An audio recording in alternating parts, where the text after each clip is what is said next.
नमस्कार दोस्तों, मैं अमित शर्मा, मध्य प्रदेश युवा आयोग सदस्य। लगातार देश में हर नौजवान का एक मुद्दा है,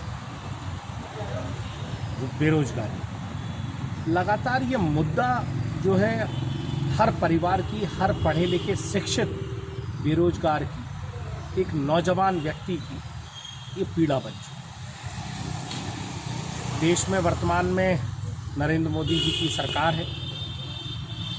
नरेंद्र मोदी जी ने जब शपथ ली थी, क्योंकि भारत एक ऐसा देश है विश्व में जो एक नौजवान पीढ़ी का भारत है। नौजवान पीढ़ी ने नरेंद्र मोदी जी पर विश्वास करा, क्योंकि उन्होंने कहा था कि हम प्रति वर्ष 2 करोड़ लोगों को रोजगार। ये राजनीतिक चर्चा नहीं है, ये लोगों के, नौजवान लोगों के भविष्य से जुड़ी चर्चा है। चिंता होती है जब हम पढ़ लिख कर आगे बढ़ते हैं और जब रोजगार नहीं मिलता, हमारे कंधों पर जब परिवार का बोझ आता है उनको संभालने का, तो जब रोजगार नहीं होता तो आर्थिक संकट पैदा होता है।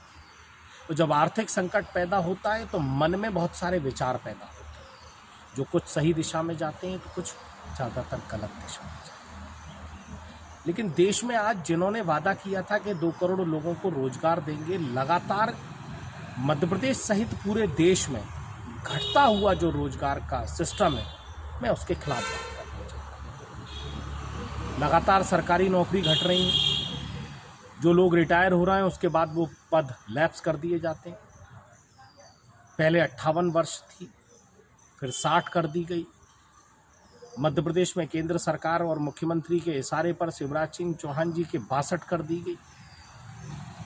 कब और कैसे नौजवानों को मौका मिले? जिस नौजवान की ऊर्जा एक युवा होने के नाते जब उसके मन में रहती है अपने परिवार के लिए, अपने प्रदेश के लिए, अपने जिले के लिए, अपने देश के लिए कुछ करने की, वो उसकी सीमा और ऊर्जा समाप्त हो जाती। आज देश में नौजवान, लगातार फैक्ट्रियां कम होती जा रही हैं। लोग बायोडाटाज लेके जा रहे हैं, फैक्ट्रियों में दे रहे हैं, लेकिन उनकी इस चिंता पर गंभीरता से विचार नहीं किया जा रहा। सरकारी पदों में लैप्स हो रहे हैं। सरकारी पद, संविदाओं पर लोग लगाते हैं, 2 वर्ष के लिए लगाते हैं, उसके बाद निकाल के बाहर कर देते हैं। मैं कहना चाहता हूँ, सुनो सरकार, जब वोट लेने की जिम्मेदारी है, अपनी वाहवाही कराने की जिम्मेदारी है, तो इस केंद्र की सरकार की और राज्य की सरकारों की जिम्मेदारी लोगों को रोजगार देने की।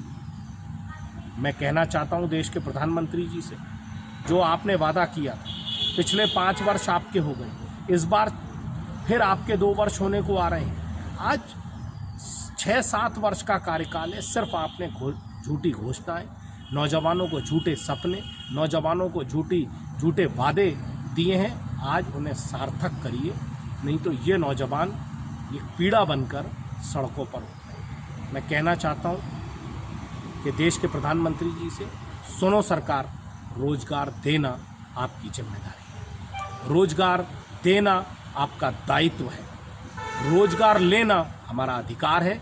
नौजवान इस अधिकार को मांग रहा है और जब तक नहीं मिलेगा, हिंदुस्तान का ये नौजवान अपने अधिकार को अपनी जिम्मेदारी के साथ आपसे मांगता रहेगा। जय हिंद, जय भारत।